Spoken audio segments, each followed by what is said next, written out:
You might have noticed her artwork on the walls of the lobby in downtown Lafayette. Local artist Stacy Savinsky both creates with Pages and writes her own. She's about to launch her first book. It debuts October 1st, and she's here to give us a demonstration of how she makes her art pieces and to talk about her novel.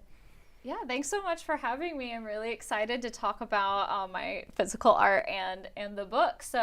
The book pieces are kind of meant to reflect what I'm feeling, like when I'm writing a story or reading a story. So they're abstract, but the different textures and the way the book pages have faded make the different patterns stand out. So the first thing I have to do when I'm making a piece is outline like this. And then what I do is I pick about 5 or 6 different books that have aged differently and have different fonts and different textures, so they'll really contrast one another on the board. All of the boards are recycled. So this came from like a whiteboard packaging that my husband had left over from an order that he did. The next step is to decide what shape I want the different pieces to be and how I want them to lay on the page. So I picked this book, which was a bit beaten up. The books are also beaten up. So like they've been well loved and they're about to fall off of the spines basically. So everything's pretty much recycled.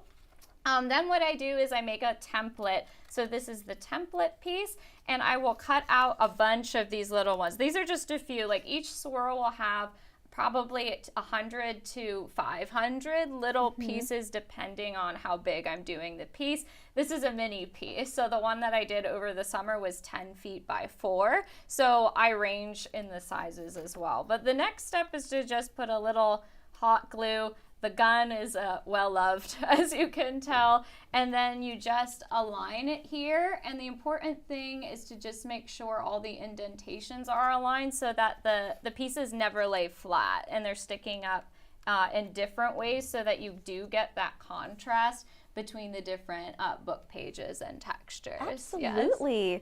Well, thank you so much for kind of giving us a small demonstration on how you do your art pieces.